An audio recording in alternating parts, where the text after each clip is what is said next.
I don't know if you've ever been on the show before, but we'll do the intro, introduce you. Oh, you've been on. A time or two. Hey, everyone. Welcome to VR Verdict Podcast, episode 143. Our weekly podcast where we talk about everything VR and sometimes things that aren't. I'm PJ. I might be Wookiee. You don't know. You don't know. So we released a little video and a little audio clip. We're not going to have guests through February. We're working on retooling things. I figured we could go through some of our plans, not all of them, but start there and then talk about some shit we played, I guess. What? So we're going to keep things short because we're moving platforms. So we're going to be adding functionality. We have some fun things dreamed up. We'll see if we get to them. Hopefully we'll get to some of them, if not all of them. Grabbable objects, avatars, nameplates. Be a lot of fun. A guest space, perhaps. Yeah, basically once we get a better foundation, that'll just open up for the ability to add in a lot of funny things real quick. So yeah. It'll be looking to do some fun things with community and stuff like that. And we don't want to say too much because we don't know how long it'll take, but all good stuff. It'll all be fun. Yes. Under promise over. So yeah. But it'll be so other cool. Than that. Trying to clap hands without banging my controllers. Yeah, that's not easy. Other than that, we've been playing a lot of Zero Caliber. We played some Orbital Strike that just launched this week. Mm-hmm. Had some fun with that. That's what Wookiee and I have played together, so I guess we can talk some about that. Zero Caliber has been fun. They released a Quest version months ago. PC version was kind of dormant, but they came out and released a huge update, got it caught up to the Quest version, which is kind of backwards in my mind, but they're adding modding and all kinds of stuff. We've been playing with it a lot with our nephew and having fun, so that's been going well. It's a great game. It's a lot of fun. My favorite difference between the two is in the PC version, you can build loadouts and stuff like that, and earn and customize. Cats earn and customize stuff and do a loadout. But we were saying the coolest thing was if you would have, like talking to the devs, we both had the same idea. We need to build with the riot shield. Yes. But in the PC version, whatever you have on you, you could just go like, there's 3 mannequins for your build, and you go like store whatever you have on you, and it puts it on that build. You push the button on, and if you end around and you still have your riot shield, it works. You just pop it on there, and you have a build with a riot shield. I was like, well, shit, already there. Kind of, yeah. Looking forward, kind of, but as good as I need it. Don't break it. Don't touch it. Looking forward to trying out different handguns, because in the Quest version, I have to go look at the build there. I was using the Desert Eagle with stuff, and I was basically sniping everybody in the face. Yeah. I couldn't hit shit with the Desert Eagle or the Glock in the PC one. So it's a little more realistic, probably a little less helpery. So just, you gotta focus on the front sight, but different. Yeah, it's been fun. My only gripe is I usually just play with virtual desktop. Not gripe about that game at all, but I usually play with virtual desktop streaming to the good old Quest 1. And Steam VR hijacks the menu button, which seems to get away a lot of stuff that everything uses the menu button on your left controller. I've been able to get it to shut that off, but it still renders the menu button unusable. So there's something somewhere that I can turn that off and still get to my menu, then to be perfect.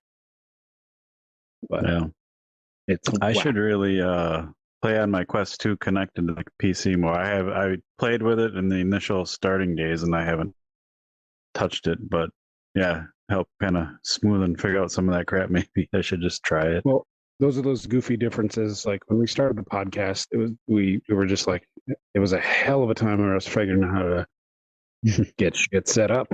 Like I had to revamp my whole computer. You'd have to like do USB math. Like what bus is that port on? Wookiee's chasing the cat for those watching the video. That's why he's moving around. But yeah, you had to do like USB math and figure out ports and all that stuff. So my PCs are the two I've built. I mean, I only have ever built mine. I finally just bought a gaming laptop. Otherwise, it's all been, self-built PCs, no big deal. But I use shuttle PCs, and their cases are real small. And there's only one USB bus. So to use the old Rift, you could have two sensors on one USB 3 bus, but then you needed to have the third sensor on a USB 2 bus that was a separate channel, completely separate from the USB 3 bus, which 2 and 3 would make sense, but it's like it can't touch it. So I had to buy like a wire, I had like a dormant port, and I had to wake that up in the BIOS and I have like a dual dongle cord hanging out of my PC where that used to plug in. And it was just a hell of a time trying to get all that shit to work. But we were like, how is anybody who wants just this shit to work off the shelf to figure it out? So we were just starting to, share some of that information. And then that's why we started the podcast mainly. Just have some reviews on stuff and then helpful tips. And now it's a little easier to use this stuff. But still, like my biggest enemy is audio, like Windows audio. You're using speakers, you use a headset, like a gaming headset. You start streaming with Steam VR or something else, and new audio inputs, outputs, things turn on automatically, don't shut off, and it just goes nuts. So I still don't understand that fully. It's kind of like luck every time I get it to work. So yeah, Robin Mulder from don't tell me. 3 Pound Games. I remember. yes, nice. You had a tip like there's this like hotkey switchable, Windows audio input on Twitter. I'm like, that may be the most useful post on Twitter I've seen in a while because I can actually use that. I need to try that out. But yeah, anyway, Kink's working about that. I would like to figure that out and post little things like, hey, if you have trouble with this, try that. If anybody already knows how to get that Steam crap to stop, like I'd still like to get to the Steam settings, but I'd also still like to get to the in-game settings more often. I'll look it up because I did do that a long time ago because it was the same thing, but that was like 2 years ago. I don't remember what I vaguely remember where it was. I'll look at it. I mean, no harm, no foul against like Steam itself, but like the virtual desktop app, you can like tap the menu button 3 times and then that opens the virtual desktop stuff where you hold it down. Yeah. Steam. I think you got a couple more dollars in the dev bank than the VR desktop guys are doing great. But just you not see that? It's like you're only focused on one type of controller and just Steam VR games? I don't think so. Come on. Yeah. It is weird that the whole VR thing, because like there's Steam VR, and it's been pretty much, they've made updates obviously, but it's been unchanged since the start. Like the whole app and everything. Like that's kind of weird. Where like, whether you whatever you think of Meta and all that stuff, going through their headsets and all the iterations and Vive and a couple of the other companies coming out now, but Steam's like the biggest platform and it's still like 4 years old and it's kind of old. I mean, some of it's magic that they get it to work with different layers of things here, but it's hard. Yeah, don't get me wrong, like it's open VR and you can use any headset and that's awesome because Meta's not like that. But it's just like, at least do some stuff. but end users and customers are entitled to picky aspects sometimes because sometimes I boot in and I'm like Steam Home and I love the old Oculus Rift Home, but Steam Home is like neat to go in like there's the bag end one and some other ones, and then sometimes I just want to get in and play it. Any hindrance to that when I'm running a little late or having audio problems, I don't want Steam Home to starting, and I'm just like giving it a game, damn it. Still, There is nothing worse, especially like with the Quest when they came out. Like if you're sitting there waiting for, we all have those friends that are always late, or like you're just working through crap, and by the time it's finally working, your battery's about to die. Like, oh shit. Yeah. But if you have like an hour to play and you've had a long day, there's nothing worse than like updates or just issues, and it's just it gets to be a lot. That was my biggest thing with the Rift. And that happens with. Yeah, I can never get the sensors quite right. So I turn front facing my usual stance. If I turned this way, my hands would freak out for half a second. He'd fucking murder me and Pavlov like he knew it was happening. Just every time, blap. It just worked out that way. It was so frustrating. Still fun, but definitely learned to turn left more than right. I have a question, and you won't know the answer because I don't, but and maybe it's not, maybe it's already fixed, but I noticed PSVR 2 comes out in a couple weeks, and I noticed Pavlov is a launch title, and it's like, we love Pavlov. Like that was one of the first VR games we played. We had I have videos of us just fucking laughing our asses off. But what happened to the Quest version? Like they got it so far, and then they went back to PC and didn't touch it, to my knowledge. And now you can kind of play with friends, but it's like a pain in the ass. But now we're going to PSVR 2. Like, what happened? Small development pipeline. You gotta make the hard choices, I'm sure. Yeah, I'm just glad they got the Quest version out of the beta, because you could go in and you could edit like a text file to change your username, and you could kind of get in that way, but it was all halfway sideloaded. I'm just glad you can just boot it up and kind of play. Thankfully, they got it that far. Yeah. Still fun, but nothing is going to be the moddable version on PC. Yeah. I don't know on the PC, PSVR 2, but putting in, GoldenEye maps. Like my one solace for GoldenEye coming out on Xbox Game Pass and not having network multiplayer.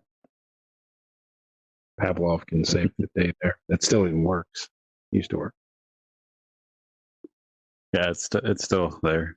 I checked it out. But yeah, good time. I like Zero Caliber. A lot of flexibility with the guns. A lot of fun to be had on both the Quest and PC. I haven't tried really the PvP. Oh, yeah. We played a couple times on the PC, but I haven't tried the PvP there. Well, that was kind of a hoot. It's not out on the PC version yet. That's in their next big update. Well, there you go. But co-op is a lot of fun. Quite a few more enemies. Yeah, it's pretty crazy on PC versus the Quest. Yeah, a little harder to use the scope. I just saw that up. A little wobbly. Yeah. I just saw that Onward is dropping support for Quest 1 soon, which we haven't played with Logger yet. It's a game we haven't got to, so now it's kind of too late. And that's, I guess, you guys can play it off the PC to your headsets. So didn't I spend $25 on that title? And there are, I don't know, did you? Well, I bought it. I don't remember how much it cost. It's like, damn it. I mean, you got to cut the old versions off, but it's like, I'm still so much I get it from the dev side, but I'm still so much like, I got shit that works fine. I don't need to be, I could buy the Quest Pro. I could buy a whole bunch of Quest Pros, but it's kind of, my Quest 1 still works completely fine, except for the games that might not support it anymore. I have a hard time.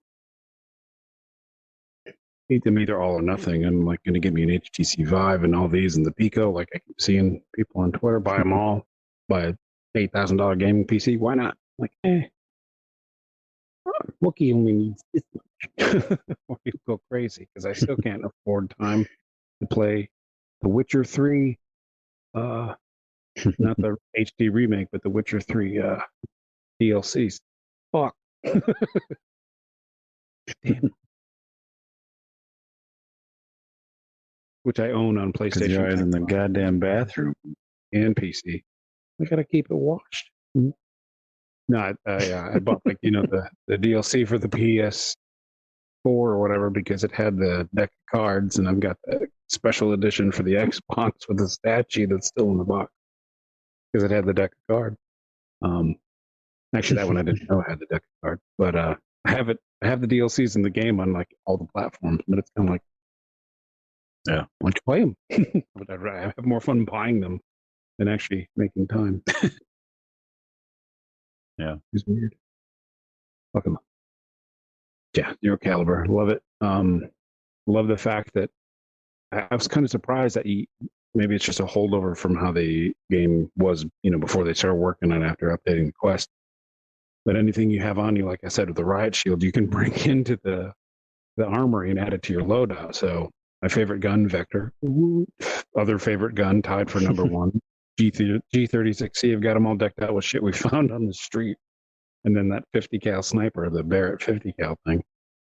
I don't need to buy any guns. Yeah. I'm like, well, there goes my progression. Neat. Now I have everything. So it's funny. And we've kind of like talked about that over the years. Like, I just love a game like whether you kill them or knock them out, take anything they have on them and just you have it. Mm-hmm. It seems like most games that let you do that, they have that breakable thing. So like you can use it for 5 minutes and then it's gone. And it's like, no, let me keep what I kill. Those are the rules. Mm-hmm. Like the fucking. So that's kind of Zero Caliber kind of lets you do that. Yeah. I do like how they unlock like the different skins and things. So there's still progression stuff in that one, like the extended mag kind of stuff. You still have to unlock that. But yeah, unless you find one randomly, I didn't find like the drum magazine for the Vector. I had to buy that. So a good mix of keeping your stuff in progression, because there's nothing more fun than in the quest version you can find guns in cases and you can unlock that special version of that gun by finding it. There's not as much seemingly in PC version, so we're checking the same spots. There's nothing there. But finding something like, keeps you going back in. You don't know what you're going to find.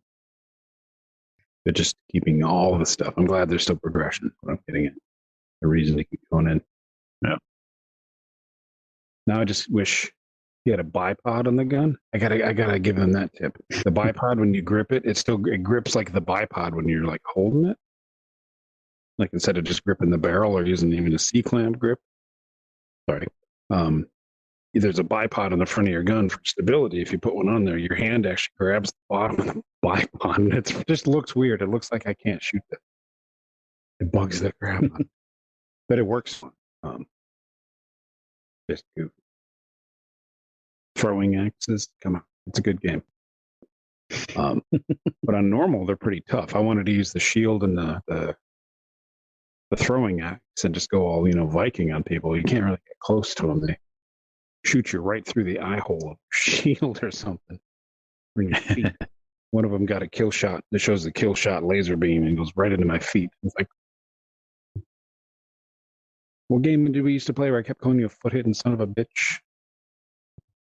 This is one of the Call of Duties, I think, wasn't it? It had been Call of Duty. It could have even been Soul Calibur. Oh, yeah, it was that.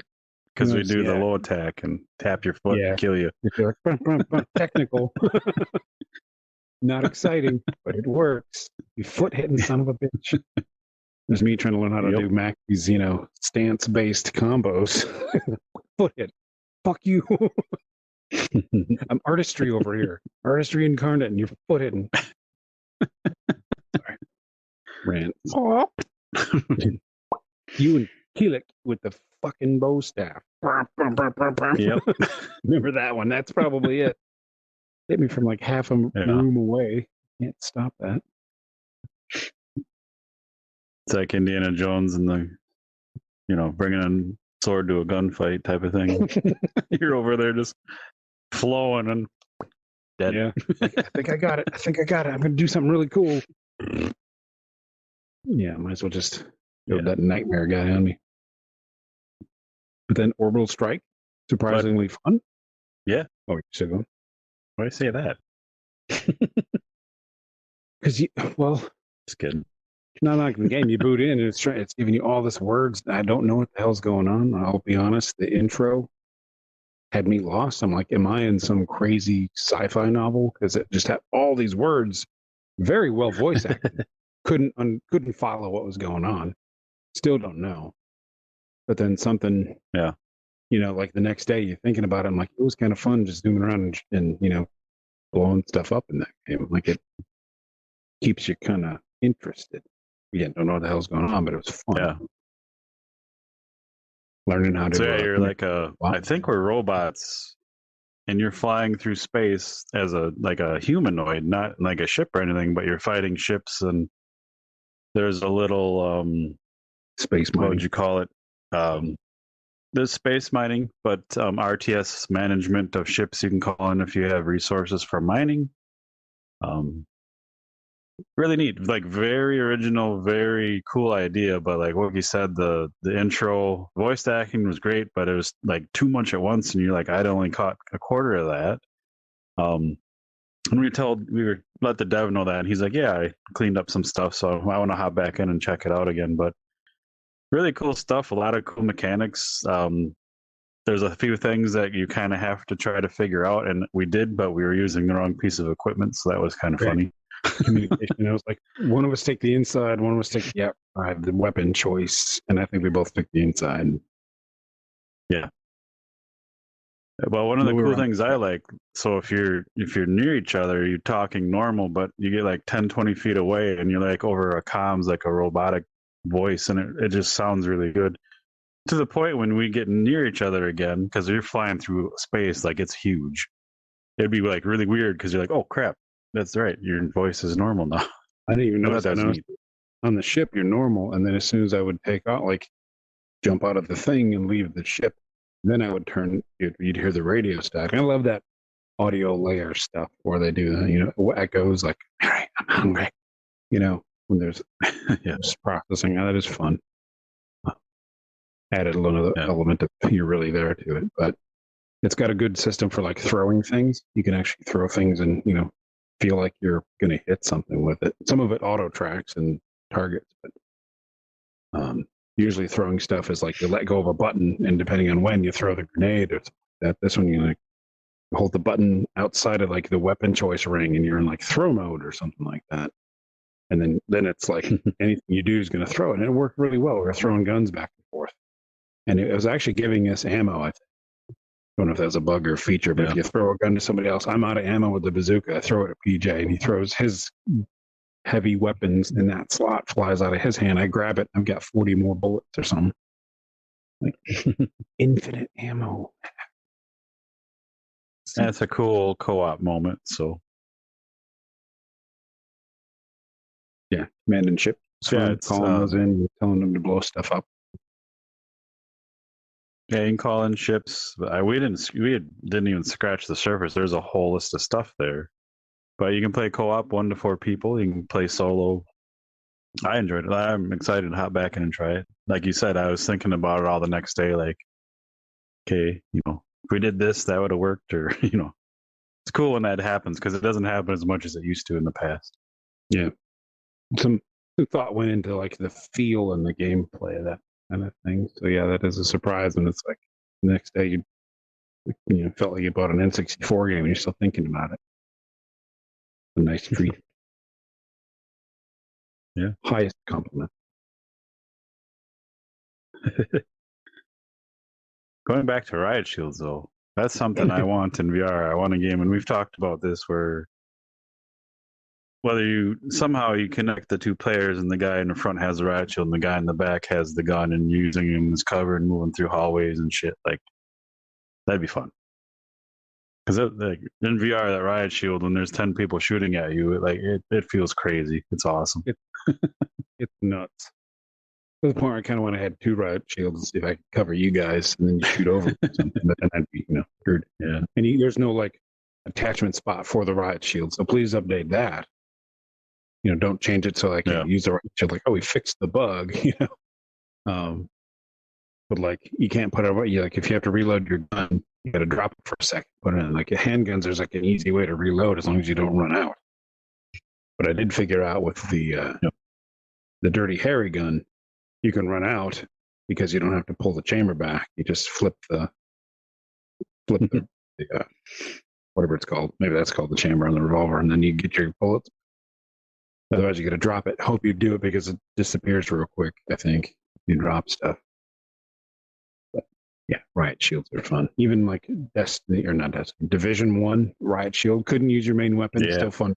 Division 2, you could use a full-on main weapon. I'll never have a build that doesn't have that on it. It's too much fun. Yeah. What is it about shield? Yeah. Special, like, Warcraft. I think it's just it's a different. Yeah, I don't know, but for these games, I think it's just a different. You're so used to shooting and gunning and all that. Mm-hmm. It's just different. I think maybe changes up the strategy, gives you something different to do. There is something in shields in general, because in VR, my favorite thing is like sword and board, like even in Skyrim, whether you have it modded to be like full VR or not. This is awesome, like physically blocking and using a melee weapon in VR. It's just that's one of my favorite things ever. So that and holding a torch up and having it light shit in VR. Did you say sword and board? Yeah. Check. Sorry.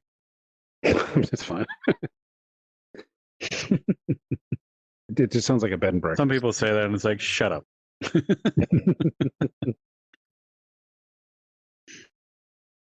Yeah. Last person I heard that said that, they're like, "Oh yeah, you did use some sword and board," and I remember like my smile just going like, "Raw." I'm like, I'm playing with that one. Yeah. Probably haven't played with that person. I miss him. You should probably anyway. What else you got? So Orbital Strike, Zero Caliber PC, both fun. Would play again. I was just talking about stuff we've played. So, other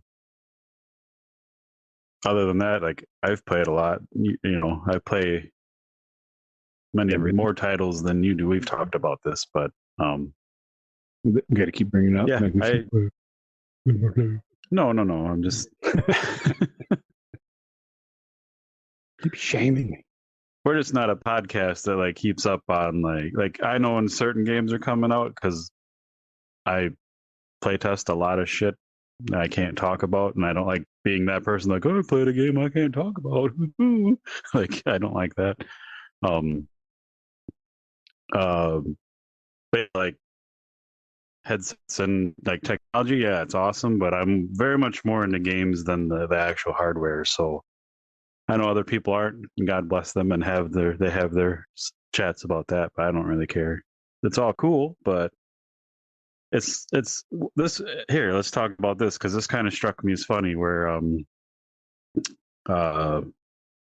Oculus, Facebook, whatever, now Meta, we're on what, 5 headsets now, and every headset that's come out, like normally in the video game world, new system releases, there's at least 5 to 15 launch games. Well, the Quest 2, I mean, there were games launching when the Quest 2 came out, but nothing like, sure, there was a couple, but nothing major. And then the Quest Pro came out, and like there's like nothing big happened, and it's just kind of strange when you think about it, to me anyway. Well, it's the same with the consoles. It's like, why? Let's the Xbox Series X launched. I remember the big ticket games. There were a couple. There was at least like 5, but yeah.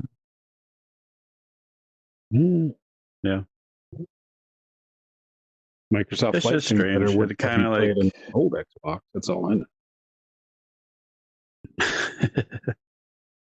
It would kill it. Well, I mean, yeah, that's like the only one that was like using the hardware that I know that was like a big launch title for that new console. For the VR. Yeah, it is weird. You need to develop games, but Meta's more a hardware maker than they are the games publisher, aren't they? They're buying stuff to make games.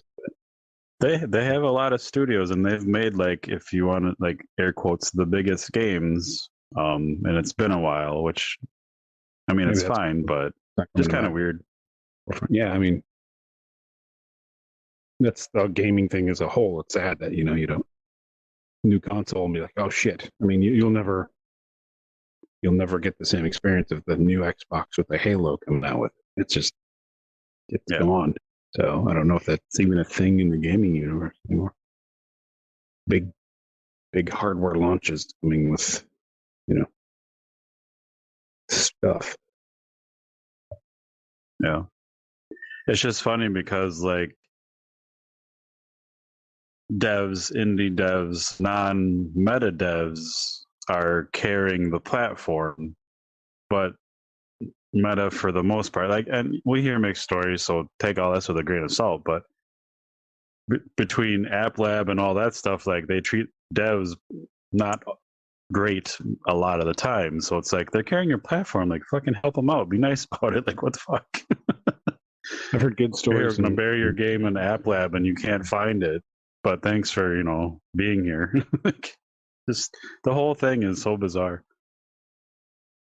Yeah, and I'm not a dev. I'm not trying to release anything, so I don't know. I'm only going by what I hear from all the devs we talk to, where it's not awesome all the time. It does seem like some devs get through the apps, the App Lab and the App Store easier than others, and I don't really understand. Oh yeah.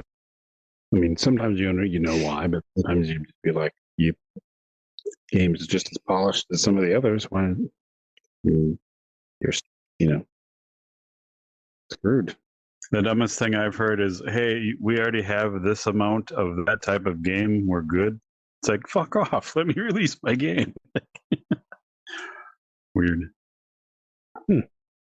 Anyway, I normally stay out of politics and talk about fun stuff, but that just popped in my head.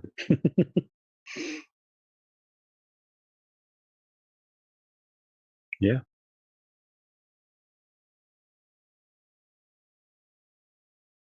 And there's me. If I sometimes too black or white. Like if I go all in with the hardware, I could go all in with those topics, and that would just be like 100% what I do. But I like to trim it back, and I still have my old Quest 1 because I don't want to poke that bear. I just want to enjoy the experience. Yeah. So without shelling out $1,000 every quarter or every 3 quarters, again, I could. I don't want to. I just like to hedge my bets on the longevity. So, consoles come out and they go away. The PC versions of those games are usually playable. That's like, backwards compatibility. I just buy it on Steam or Epic or wherever, because you'll always be able to play that. So I'm like, well, do the same thing with VR. Just if I have the same game, especially if I can cross-play with other people, then I'm going to buy the Steam version because no matter what headset I use, I don't have to go spend $1,400 or whatever the Quest Pro just came down to.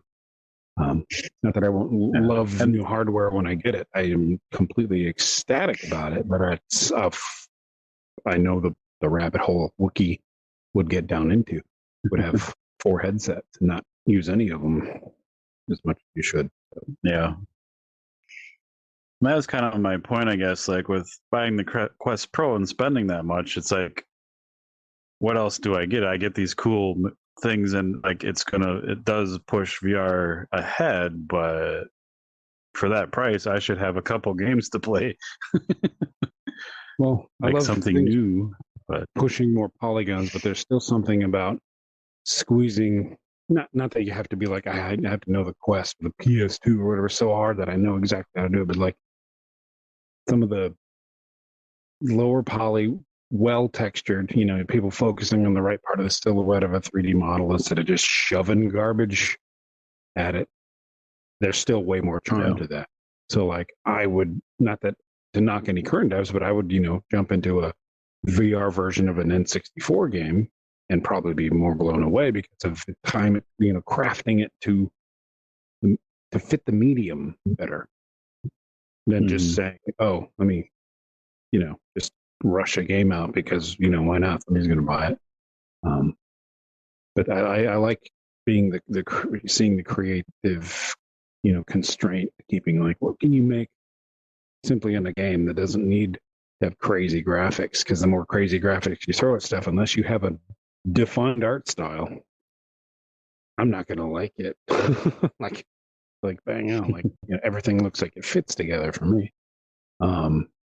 but I like to see the people that can squeeze that out, like garage games with the shock troops and the one that Cyril's working on. Can't remember the name of the new game, but the medieval romp. Holy shit! Yeah. He's so humble and won't take a compliment that I don't know if my compliments are weird. He's like, nah, everything's fine. It's like it looks so tight of a theme of an art, or it's just hard to do that. He said, he's only a single artist, and it's easier to manage the pipeline when you're one person versus managing 40. I get that, but it's still like fucking rad.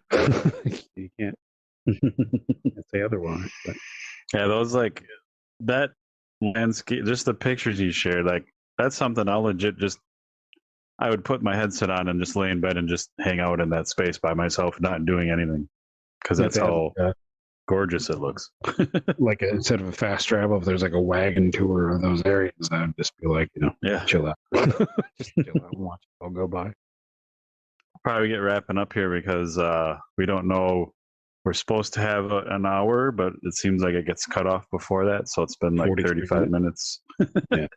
We'll say our goodbyes now and then the rest of the after show, but I do have to wrap up timely in the next few minutes anyway. So yeah, random stuff. So yeah, through February, hang out with us. We'll just be having little chats about whatever happened that week until we get our new platform up and running. We do have possibly a partnership coming up we can't really say much about, but that's exciting. Alt Space closing kind of put a damper on that, so we were hoping that would kind of get us through this part, but it didn't. But we'll make it work. So a lot of cool stuff. Just takes time. So takes time. Got day jobs. Sorry. It's gonna be fun. We'll have a lot of fun after we get back to our stuff. Indubitably. You could be sitting right here. Think about that. Do you want to? You want to sit here? You like this? You got a better party than this? Nobody's gonna understand that record. If you do, kudos. You're cool. And you can be our friend.